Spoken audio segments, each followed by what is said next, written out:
baraza yenye litakuwa kama wamama leo tutahudumia. Abazebi kanisa kwa baduhaye umwanya kuno munsi kwa mama. Kwa sababu ni siku ya wamama. Amena. Kubera ni umunsi wa wamama. Jina la Bwana libarikiwe. Amen. Wamama tupo. Mama turahari.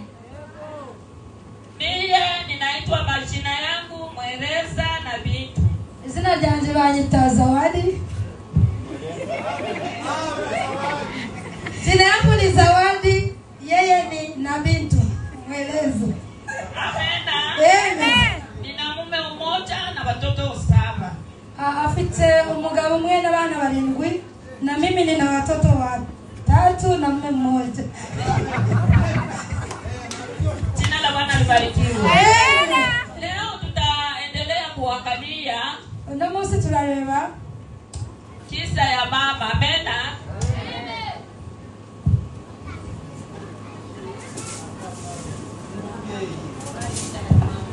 Okay, uno munsi turareba akamaro k'umubyeyi. Jina la Bwana libarikiwe. Amen. Lakini mimi napendaka jewe nkunda kama nitasimama hapa mbele. Ni mpagaze hano imbere. Napendaka wanipatie masaa 2 naona kabisa wapi. Kunda bampa masaa 2 ariko buno ubwo ndikubona wapi. Jina la Bwana libarikiwe. Amen. Faida ya mama ni faida gani wa mama? Akamaro k'aba mama na akamaro k'ababyeyi. Wa mama washatuimbia wakasema wa mama ni jeshi kubwa. Ababyeyi baturirimbiye bavuga ababyeyi na abasirikare bakomeye. Ababyeyi bashoboye. Wa mama tunalea. Ababyeyi barera abana. Kila kitu tunaweza. Kiri kintu turashoboye. Sasa mwabyo vitu vyote tulitamka mnyimbo. Muri byo byose twarushijeho kuvuga mu ndirimbo. Tunaweza. Mama naweza niambia sababu ya kusema tunaweza. Ese hari umubyeyi wambwira mbe ibintu bituma umubyeyi abashoboye? Wala tuko jeshi kubwa. Nanga tura abasirikare bakomeye. Wala tunaweza kulea. Nanga tukaba dushoboye kurera Na kulinda nyumba zetu. Amen. No gucunga ingo zacu. Sasa hapa nilikuwa na hivyo vitu vyote lakini naona muda naenda. Hano nari mfite ibintu byose ariko ndikubona umwanya wo kugenda. Faida ya mama, akamaro k'umumama ni aina 3. Ni ibintu 5. Ya kwanza mama, icyambere umubyeyi ni mjasiri. Amena. Mjasiri. Icyambere umumama ni intwari. Mjasiri. Munyebanga.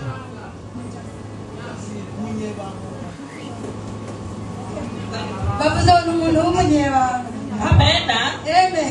Tena kandi mama mwanamke, umubyeyi w'umumama ni taji ya mume wake. Amena. Amen. Ni nduza n'ikamba ry'umugabo. Jina la Bwana libarikiwe. Amen. Hiyo ni kitu cha kwanza. Icyambere Jina la Bwana libarikiwe. mu bicumu. Tunaendelea. Kumnyamo.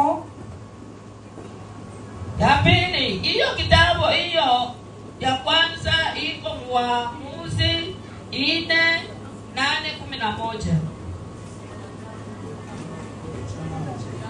Aho mbere twavuze umumama wariwe ni mu bacamanza ibice 4 umurongo wa 8 gushika kwa 11.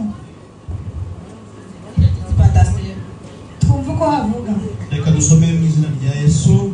Abacamanza ibice 4 umurongo wa 8 baranditse bagira bati, Baraki aramusubiza ati,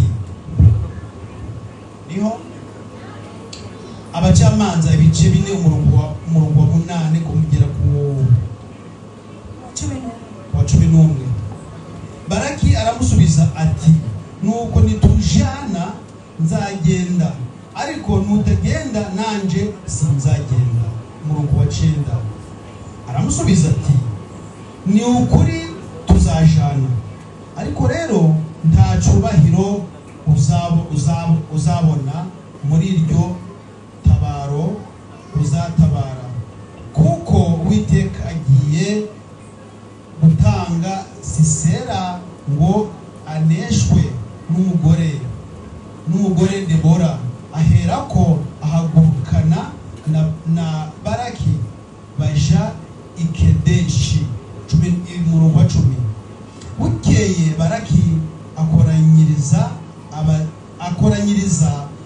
abazeburuni n'abanafutari ikedeshi bateranya abantu. Ugeze kuwa kangahe? Ndashaka ku murongo wa 10. Bukeye reka nkangire umurongo wa 10.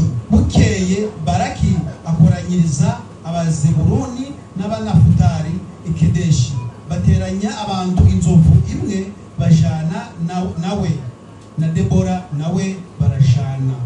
Umurongo wa 11. Ariko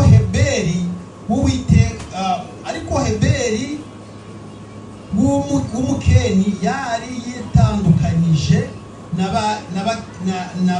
n'abakeni nibo bene Hobabu sebukwe wa Mose yari ashize ihema rye munsi y'igiti cy'umwera Isananimu hateganye ni Kedeshi. Amen. Said Deborah, but because of the curse you are taking, the honor will not be yours. For the Lord delivered Sarah into the hands of the women.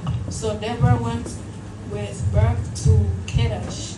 10. There Barak summoned Zebulun and Naphtali, and 10,000 men went up under his command. Deborah also went up with him. 11. Now Heber and Kenite had left other Kenites, the descendants of Hobab, Moses' brother-in-law, and pitched his tent by the great 3 Zenanim near Kedesh. Bwana Yesu asifiwe. Wamama tuko kunaga kusema wamama ni shujaa. Amena. Mama ni twari. Sina na Bwana libarikiwe. Amen. Sasa neno letu linatuambia hivi. Ijambo ryacu rikutubwira ngo Debora mugihe Baraka alienda muvita. Baraka yagiye mu ntambara. Sasa kufika kule mugihe yagezeyo bakashindwa. Barananirwa. Na Baraka alikuwa ni mtu mfalme. Amena. Na Baraka yari umuntu witwa umwami. Jina la Bwana libarikiwe. Amen. Vita vikakuwa ngumu kwao wa baba. Intambara ziba nyinshi kuri wa bagabo. Wakati sababu kukaonekana mama shujaa Debora. Jina la Bwana libarikiwe. Haboneka umugore witwa Debora. Wakati huyo mama yuko naomba.